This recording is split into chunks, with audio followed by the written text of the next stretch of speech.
En la extensa historia del Imperio Romano, pocos nombres resuenan con la sabiduría y fortaleza de Lucio Séneca, uno de los más grandes filósofos, políticos y escritores de su tiempo. Séneca no solo vivió bajo el mandato de los primeros 5 emperadores de la dinastía Julio-Claudia, descendientes del legendario Julio César, sino que también los aconsejó y sufrió las consecuencias de su tiránico poder. Nos referimos a Augusto, Tiberio, Calígula, Claudio y Nerón.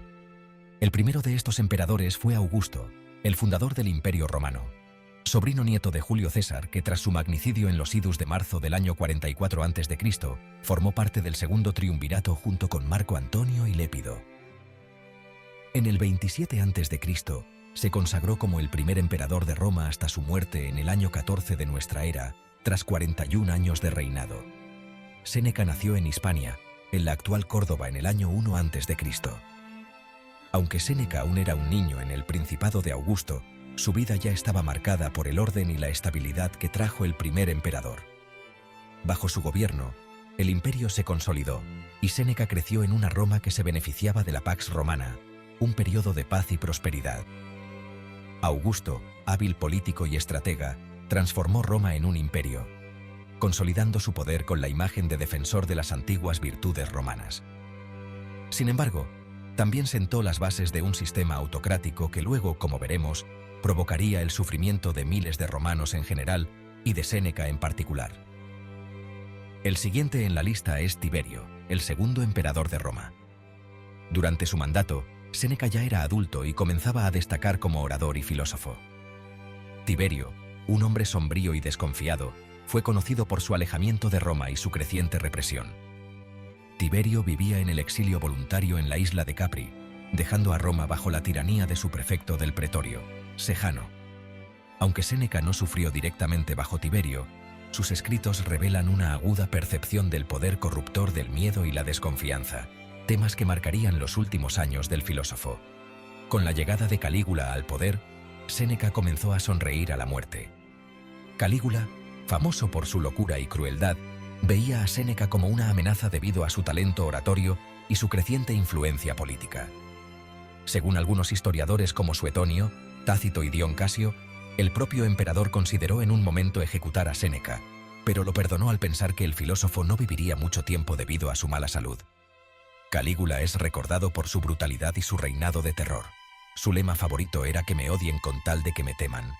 Llegó a nombrar cónsul a su caballo Incitato, una manera de desprestigiar al Senado y demostrar su poder absoluto y tiránico.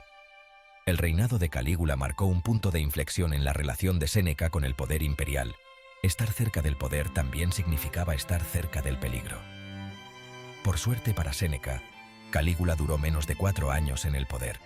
Tras el magnicidio de Calígula, la guardia pretoriana, sin contar con el Senado, proclamó emperador a su tío Claudio, el cual rápidamente demostró ser un engreído y que no tenía personalidad ni aptitudes para el gobierno. De hecho, el imperio fue gobernado por sus libertos y por su esposa Mesalina.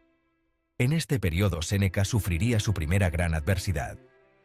La emperatriz Mesalina promueve una acusación de adulterio con Julia Libila, hermana de Calígula. El proceso judicial fue rápido y vertiginoso. Duró apenas 3 días. A Séneca se le aplicó la Lex Julia de Adulteris, que imponía la pena de muerte a quien cometiera adulterio con un miembro de la familia imperial. El proceso careció de todas las garantías legales. El filósofo no pudo defenderse ante el Senado. No pudo ejercer su derecho a la palabra.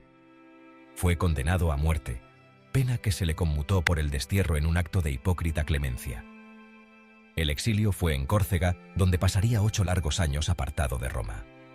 Claudio es a menudo visto como un emperador torpe, pusilánime, desidioso y manejado por sus libertos. La condena de Séneca al exilio marcó el inicio de una relación complicada entre el filósofo y el poder.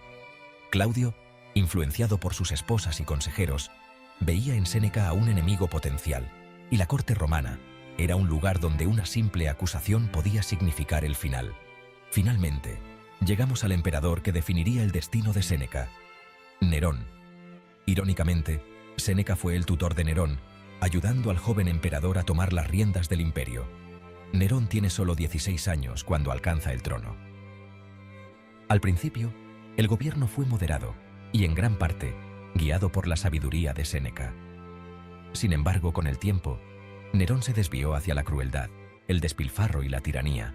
Nerón se acercaba a los peores bajo la influencia de una cohorte de degenerados y libertinos, y su propia megalomanía comenzó a ver a Séneca no como un aliado, sino como una amenaza. A pesar de su lealtad y servicio, Séneca fue acusado de conspirar contra el emperador, y en el año 65 después de Cristo, Nerón le ordenó quitarse la vida. Así terminó la vida de Séneca, un hombre cuya sabiduría y templanza contrastaba trágicamente con la violencia y locura de los emperadores que lo rodeaban. Séneca vivió en una era de hombres poderosos y despiadados. Conoció de primera mano la complejidad del poder, los peligros de la tiranía y la fragilidad de la vida bajo el yugo imperial. Su legado filosófico, sin embargo, sobrevivió a todos ellos. A través de sus escritos, concretamente cartas a Lucilio y sobre la vida feliz, Séneca nos enseña sobre la importancia de la virtud, la templanza y la fortaleza ante la adversidad. 5 emperadores marcaron su vida, pero sus ideas permanecen para la posteridad. Grandes son los hombres que no saben sucumbir a la fortuna y se sirven de la adversidad para entrenar su valor. Y así, recordamos a Séneca, no como una víctima del poder, sino como un hombre que vivió y murió con la firmeza que solo la verdadera sabiduría y fortaleza de espíritu puede otorgar.